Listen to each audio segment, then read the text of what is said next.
Welcome to Podcast Time. Hi, everyone, and welcome back to Podcast Time. I'm Rachel, and as always, I'm joined by my friend, Nick. How are you doing today, Nick? I'm great, Rachel. I'm really excited about today's topic because it's something almost every English learner asks about. It's that holy grail of language learning, how to actually start thinking in English. Oh, that's a big one. I remember when I was learning Spanish, I spent so much time translating everything in my head. I would hear a sentence in Spanish, translate it to English to understand it, think of an answer in English, and then try to translate that back into Spanish. It was exhausting. It really is like doing double the work, isn't it? It's like your brain is a computer running too many programs at once. It makes your speech slower, and you often end up sounding a bit, well, robotic. Exactly. Because when you translate word for word, you miss out on how the language actually flows. Natural English doesn't always match the grammar of your native language. So, the goal today is to help our listeners move away from being a human translator and start becoming a native thinker. But I think we should start by saying, don't worry if you aren't there yet. It's a process. It doesn't happen overnight. That's a good point. Even at an A2 or B1 level, you can start training your brain. You don't need a massive vocabulary to start thinking in English. You just need to change how you use the words you already know. Right. And the first step is actually quite simple, but it requires a bit of consistency. It's all about labeling your world. Think about your morning routine. Instead of just waking up and thinking, I need coffee in your native language, you try to identify the objects around you in English. I love that. Like, you look at the mug, the kettle, the spoon. You don't even need full sentences yet. You're just creating a direct link between the physical object and the English word, skipping your native language entirely. Precisely. You want to cut out the middleman. If you see a table, you shouldn't think of the word for table in your language and then find the English equivalent. You should see the wooden object and immediately have the word table pop into your head. It's almost like building new bridges in your brain, and the more you cross those bridges, the stronger they get. But Nick, what about when people move past just single words? What's the next step for someone who wants to start narrating their day? That's exactly where we're going next, moving from nouns to simple actions. But before we get into the play-by-play technique, we should talk about why perfectionism is the enemy here. Oh, definitely. If you wait until your grammar is perfect to think in English, you'll never start. You're so right, Rachel. Perfectionism really is a wall that stops progress. When you're trying to think in English, it doesn't matter if you forget a the or use the wrong preposition. The point is the mental connection. Exactly. It's about the flow. And that leads perfectly into a technique I always recommend to my students: narrating your day. It's like being the commentator of your own life. I love that image. Like you're a sports announcer, but instead of a football match, you're announcing how you make a sandwich. Exactly. You just describe your actions as you do them. For example, in the morning, you might think to yourself, I am opening the fridge. I am taking out the milk. Now, I am pouring the milk into my cereal. It sounds simple, but it's incredibly powerful. Why do you think it works so well for learners at the A2 or B1 level? Well, because you are using the present continuous tense, which most people learn early on, to describe real physical actions happening right now.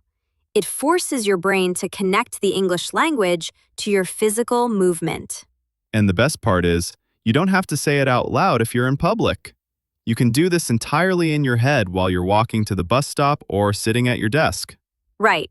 No one needs to know you're a secret English commentator. But, Nick, I've noticed that some students get stuck because they don't know a specific word. Like, they know bread and fridge, but they might not know the word for toaster. What should they do then? That's a great question. If you hit a word gap, don't stop and reach for a dictionary immediately. That breaks the flow and brings you back to translating. Instead, try to describe the object using words you do know. Oh, like a circumlocution? That's a fancy word, but it just means talking around something, right? Exactly. If you don't know toaster, you can think, the machine that makes the bread hot and crunchy. It keeps your brain working in English. You can look up the specific word later, but in the moment, you stay in the language zone. That's such a useful skill, even for intermediate learners. It builds confidence because you realize you can communicate an idea even if you don't have the perfect vocabulary yet. It also reduces that panic feeling when you're talking to a native speaker and you forget a word. If you've practiced describing things in your head, you'll be much better at doing it out loud. So we've gone from labeling objects to narrating actions. But what about our inner voice? You know, the thoughts we have about our feelings or our plans for the day? That's the next level, moving from what am I doing to what am I thinking? It's about moving into the world of internal dialogue and simple decision-making. It's interesting you mention the inner voice, Nick. We all have that constant stream of thoughts running through our heads. Usually, it's in our native language. But shifting that stream into English is where the real magic happens. It really is. And I think a great way to start this is with self-talk for planning. Think about your to-do list. Instead of writing it down or thinking about it in your first language, try to organize your day in English. So instead of thinking about my schedule in my head in Spanish, I would say to myself, okay, first I need to call the dentist. Then I have a meeting at 10. After that, I'll have lunch with Sarah. Exactly. You're using the future tense, I will or I am going to. And you're practicing time markers like first, then, and after that. These are small steps, but they build a very strong foundation for logical thinking in English. I find that this also helps with emotional English. Sometimes, when we feel stressed or happy, we revert back to our native language immediately. But if you can start saying, I feel a bit tired today, or I'm really excited about this weekend, to yourself, it makes the language feel more personal. That's a key point. Language isn't just a tool for facts, it's a tool for feelings. If English only feels like a school subject to you, you'll never truly think in it. You have to make it the language of your private thoughts. Do you have any tips for people who find it hard to keep the conversation going with themselves? Sometimes I start thinking in English, but after 10 seconds, I realize I've switched back without noticing. That's completely normal. Your brain is lazy. Well, not lazy, but it wants to be efficient. It will always try to take the path of least resistance, which is your native language. When you notice you've switched back, don't get frustrated. Just gently switch back to English. It's like a workout for your brain. The first time you go to the gym, you can't lift heavy weights for an hour. You start small. Maybe you try English thinking time for just 5 minutes while you're washing the dishes. I love the timed approach. You can even set a timer on your phone. For the next 5 minutes, I am an English speaker. During those 5 minutes, every thought, every observation, and every little frustration has to be in English. Oh no, I dropped the soap. Or, this water is too hot. Exactly. Even those little exclamations help. And another thing that helps is changing the language environment around you. If your inner voice is trying to speak English, it helps if the outer world is providing English stimulus too. You mean like changing the settings on your phone? That's a classic tip for a reason. If your phone is in English, you are forced to think in English terms every time you want to send a message or check the weather. You see settings, messages, and battery so often that they become your default words. It's all about immersion. Even if you don't live in an English-speaking country, you're creating a little English bubble around yourself. We've talked a lot about the inner voice, But there's another trick that scientists and polyglots often use. It's called visual association. Instead of connecting an English word to a word in your own language, you connect it directly to an image or a feeling. This is actually how children learn, right? When a child learns the word apple, nobody translates it for them. They see the red, round fruit, they taste the sweetness, and someone says, apple. Their brain creates a direct link. Exactly. As adults, we tend to get stuck in the text of the language. We see the letters A, P, P, L, E, and we think of the letters in our own language. To break this, I often suggest using Google Images instead of a traditional bilingual dictionary. That is a fantastic tip. If you look up a new word, like cluttered, and you see 20 pictures of messy rooms, you understand the feeling and the concept of the word immediately. You don't need the translation in your head anymore.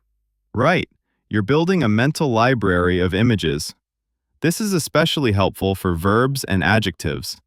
If you're trying to think in English, you want your brain to produce an image, not a text file. I think this also helps with phrasal verbs, which are notoriously difficult for learners. Instead of trying to memorize that pick up means one thing and pick out means another, you should visualize the physical action. Visualizing picking up a phone versus picking out a shirt from a closet. If you have those two distinct movies playing in your head, you'll never confuse them. It makes the language feel much more three-dimensional.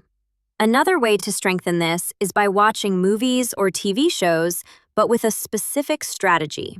Most people use subtitles in their own language, which keeps the translation part of the brain active. Oh, definitely. If you're at a B1 or B2 level, you should really try to switch to English subtitles. Or, even better, no subtitles at all for short scenes. When you hear a character say, "I'm exhausted," and you see them collapse onto a sofa, your brain captures the meaning through context. And that's the key word, context. Thinking in English is really about understanding context. You stop asking, what does this word mean in my language, and start asking, in what situation do people use this word? That's a huge shift in mindset. It's moving from being a student to being a participant. When you stop worrying about the how of the grammar and start focusing on the where and when of the situation, the English thoughts start to flow much more naturally. It's almost like you're putting on a different persona. I've heard people say they feel like a slightly different person when they speak another language. I feel that too. When I speak my second language, I feel more direct. When I'm in English mode, my thoughts follow a different logic. It's like switching gears in a car. You mentioned switching gears, Nick, and I think that's a perfect metaphor. One of the biggest obstacles to thinking in English is trying to build sentences like they are Lego blocks, one word at a time. Right, the word-by-word approach. That's a classic trap. If you think word by word, you're constantly searching for the next piece of the puzzle. It makes your internal dialogue very jumpy and slow. Instead, we should be thinking in chunks or phrases. Native speakers don't really think of individual words.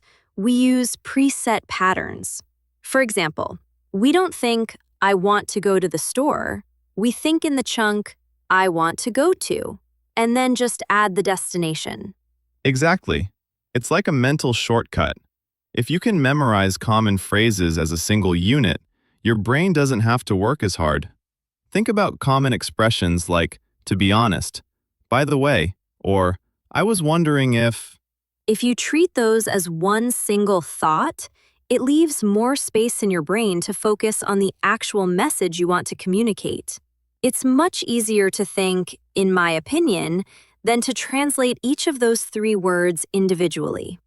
This is why I always tell learners to stop learning lists of vocabulary words and start learning collocations, words that naturally go together.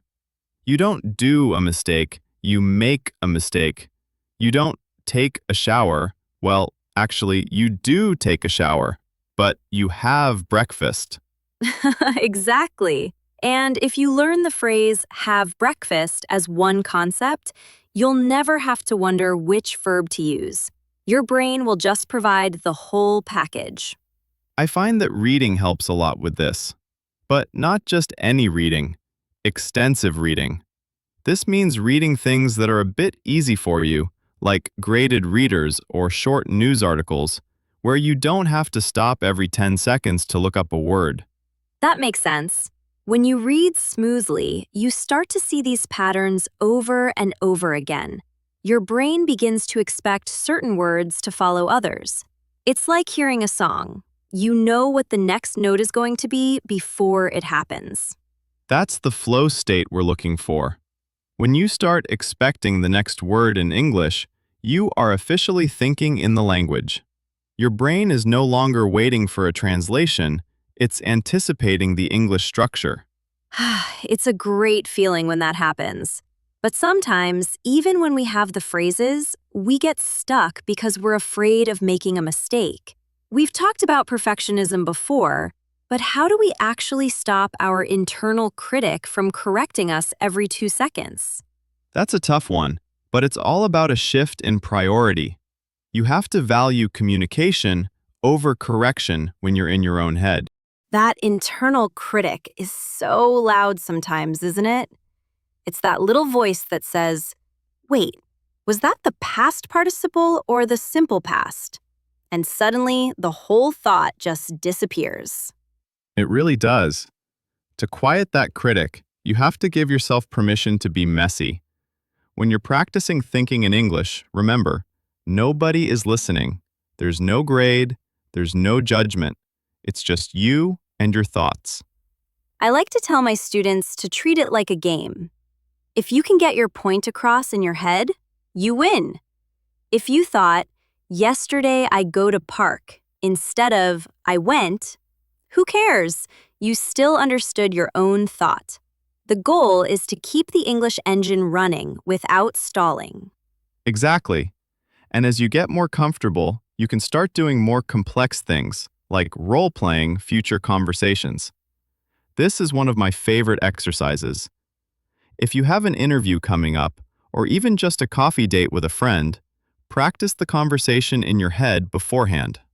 Oh, I do this all the time.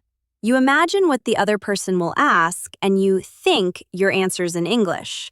It's like a rehearsal.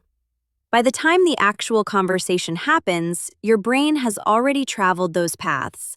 The words come much faster. It's all about preparation. And honestly, the final piece of the puzzle is just making English a part of who you are. Surround yourself with the language in ways you actually enjoy. If you love cooking, follow English recipes. If you like gaming, play in English servers. When you connect English to your hobbies and passions, it stops being a task and starts being a lifestyle. Your brain naturally wants to think about things you enjoy.